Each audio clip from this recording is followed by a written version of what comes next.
Do you remember Pauley Perrette? Take a deep breath before you see her today.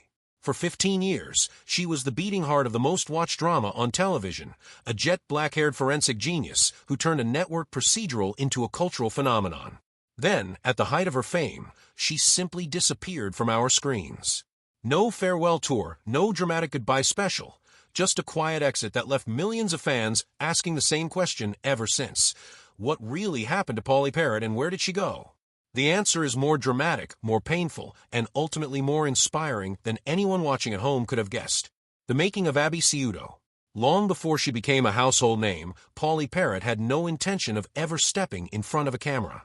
Born in New Orleans on March 27, 1969, and raised across a string of southern states as her family moved for her father's work, she grew up curious, restless, and drawn to hard facts rather than the spotlight. As a kid, she has said her dreams ran toward working with animals, fronting a rock band, or joining the FBI, not winning an Emmy.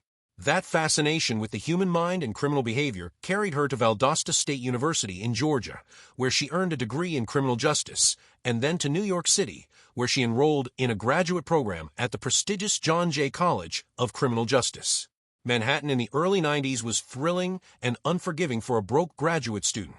To survive, Pauley threw herself into the city's club scene, bartending in combat boots and a white mohawk, strapping on a sandwich board to hand out flyers for Taco Bell in the Diamond District, and picking up whatever work kept the lights on. It was there, almost by accident, that acting found her. A casting opportunity for a low-budget project promised a few $1,000s, money she desperately needed, and she walked in with no headshots, no agent, and zero formal training. It worked. She started booking commercials, then music videos and small film roles, including an appearance in Metallica's video for The Unnamed Feeling. Eventually, the momentum pulled her west to Los Angeles, where she built a resume of guest spots on shows like The Drew Carey Show and Dawson's Creek throughout the late 90s. Then, in 2003, everything changed. Pauley stepped into the role of Abigail Abby Sciuto, the tattooed, caffeine-fueled forensic scientist first introduced in a backdoor pilot on JAG, before NCIS launched as its own series that fall.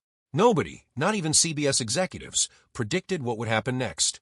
For 15 consecutive seasons and 354 episodes, Pauley turned Abby into one of television's most beloved characters, a striking goth exterior wrapped around relentlessly sunny, church-going, hug-first personality who slept in a coffin, adored a fictional energy drink called CAF Pow, and kept a farting stuffed hippo on her desk. Early in the show's development, when producers reportedly wanted to lean into a more overtly sexy version of the character, Pauley pushed back, insisting Abby's power should come from her intelligence and her goodness rather than her looks.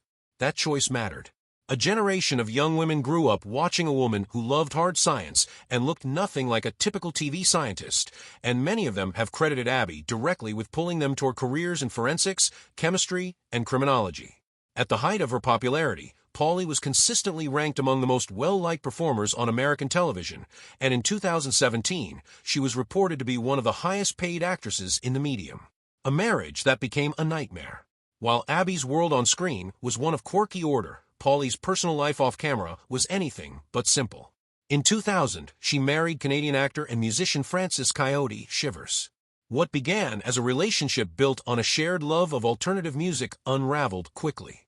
The couple separated in 2004, and their divorce was finalized in 2006, but the fallout stretched on for years. Pauley later described herself publicly as both a domestic violence and a rape survivor, and she was granted a restraining order after alleging Shivers subjected her to physical, emotional, and sexual abuse. She wasn't the only woman to come forward. Shivers' own ex-wife, musician and writer Bebe Buell, later spoke out with her own account of being stalked and harassed by him, and other women who had crossed paths with Shivers reportedly found one another and compared notes. Despite the restraining order, the harassment didn't fully stop. Shivers was later jailed for a period after violating the order, years after the divorce was finalized. Pauley has spoken candidly about how outdated stalking laws left her exposed even with legal protection in place, telling interviewers that the laws simply hadn't caught up to how technology lets a stalker reach someone. After that chapter closed, Pauley found gentler footing. She was briefly engaged to cameraman Michael Bossman around 2008, though the two never married. In 2011, she got engaged again, this time to Thomas Arkley, a former British Royal Marine and aspiring actor. True to the fierce sense of justice that has defined her entire adult life, Pauley and Arklay made a public vow. They would not marry until same-sex couples across the country had that same right. She had made a nearly identical promise during her engagement to Bossman years earlier, so this wasn't a one-off publicity stunt, it was a consistent stance. When the Supreme Court's landmark 2015 ruling finally legalized marriage equality nationwide, Pauley celebrated the moment on social media, but she and Arklay still didn't rush to the altar, and by some point afterward the relationship quietly ended, something she has never discussed in detail. In the years since, Pauley has been open about choosing to be single. In 2017, and again in 2019, she told fans on social media that she had decided to remain celibate and unattached, describing it as one of the healthiest decisions she'd ever made for herself. Cheating death, more than once. If Pauley's romantic life tested her resilience, her physical health has tested her survival instincts outright. To play the raven-haired Abby, the naturally blonde actress had her hair dyed jet black every single week for more than a decade. In 2014, that routine caught up with her. She suffered a severe allergic reaction to the chemical dye and was hospitalized. The following year, in 2015, she was the victim of an assault outside her Hollywood Hills home, an attack she has referenced only briefly in public statements over the years. Neither of those, though, compares to what happened in September 2021. On September 2nd of that year, Pauley suffered a massive stroke. It arrived without warning during a period when she had already lost her father, Pauley Perrette, and her cousin Wayne. She later described waking up with no feeling on the entire right side of her body. Even then, she hesitated, waiting on a scheduled phone call with her therapist, who happened to also be a neurologist, before her doctor bluntly told her that if she was still alive by 5 o'clock that evening, which he doubted, she needed to get to an emergency room immediately. She listened. She walked into the ER, explained she couldn't feel half her body, and was immediately rushed onto a gurney and admitted to a stroke ward, where she underwent weeks of therapy testing her speech, mobility, and motor function. Because she sought help so quickly, she avoided the worst possible outcomes and, after months of lingering effects, made what she has called a full recovery. On the 1-year anniversary, she posted a raw, unfiltered message to fans, still here, still grateful, still full of faith. She has continued marking the anniversary every year since, using her own story to urge people to learn the warning signs of stroke and to understand that it can happen at any age, teenagers included. The dog bite that ended an era. By the mid-2010s, tension had been quietly building behind the scenes at NCIS, and it eventually centered on something almost absurdly small: a dog. In October 2016, a pit bull mix named Dave, belonging to the show's lead actor and executive producer Mark Harmon, bit a crew member during some roughhousing on set, an injury serious enough to require 15 stitches. While the crew member reportedly took responsibility for escalating the play, Pauley, a longtime animal welfare advocate, felt the incident represented a real safety risk. When the dog continued coming to set afterward, she raised her concerns through the production's chain of command. The disagreements sour her relationship with Harmon so badly that, according to multiple people familiar with the situation, the two stars arranged their schedules so they would never have to work in the same location again, and they didn't share the screen even in Pauley's final episode. Pauley left NCIS at the end of season 15 in 2018, and for a long time she stayed vague about why, letting CBS put out a warm, uncomplicated farewell statement. That changed the following spring, when she posted a series of tweets referencing a machine keeping her silent and hinting at multiple physical assaults, language vague enough that it sparked intense speculation, including a moment where a national news anchor suggested it involved sexual abuse. Pauley never spelled out further specifics publicly, and insiders close to the situation maintained the comments were about the dog dispute and workplace safety concerns rather than personal assault. In 2019, she made her feelings about ever returning unmistakably clear, tweeting that she was terrified of Harmon and had nightmares about it, insisting she would never come back to the franchise, even as a guest star. Building a second act. Stepping away from Abby didn't mean stepping away from storytelling.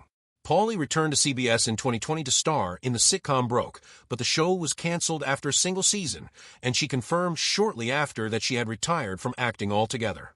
That retirement wasn't a retreat, it was a redirection.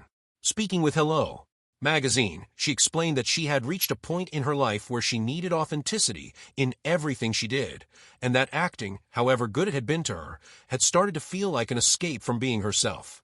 "I want to be me all the time," she said, "and it takes a good amount of courage for me to say that to myself, but it's authentically how I feel." That search for authenticity pulled her toward documentary filmmaking.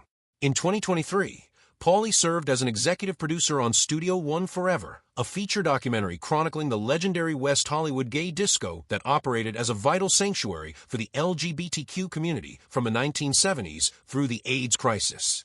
The project reflected something that has run through Pauley's entire adult life: a deep, hands-on commitment to LGBTQ advocacy and HIV/AIDS causes that predates her fame entirely, dating back to volunteer work she did in New York in her 20s. Over the years, she has lent her name and effort to more than 30 different charitable causes, from animal rescue to marriage equality campaigns, treating activism less like a celebrity accessory and more like a second full-time job. The woman behind the rainbow hair. Today, the goth aesthetic that defined Abby Sciuto is nowhere to be found. Pauley has traded the jet black pigtails and heavy eyeliner for long, vividly multicolored hair, and she wears her extensive tattoo collection without any of the costume department's restrictions. In June 2026, fans got a rare glimpse of exactly how she's spending her time these days when former co-star Brian Dietzen, who played Dr. Jimmy Palmer across all 15 of Pauley's seasons on NCIS, posted photos from a night out at the Hollywood Cafe, revealing the two had caught 2 live shows together in a single week. "Music is the best," Dietzen wrote. "So are good friends." The comments filled instantly with fans thrilled to see her, many of them begging for even a brief cameo appearance on the long-running show. It wasn't an isolated moment either. Pauley has also been photographed in recent years reuniting with Dietzen and Criminal Minds star Kirsten Vangsness at a Hollywood Bowl concert, a sign that whatever difficulties led her away from NCIS, the friendships she'd built there were real and have outlasted the show itself. For a woman who spent a decade and a half playing a character who cheerfully solved other people's darkest mysteries, Pauley Perrette's own story has turned out to be just as gripping, marked by real danger, real survival, and a fierce, unwavering insistence on living life honestly. She has been stalked, hospitalized, assaulted, and struck by a stroke that could easily have taken far more from her than it did. And through every bit of it, she has kept choosing the same things: her friends, her causes, and these days a life lived entirely on her own colorful terms.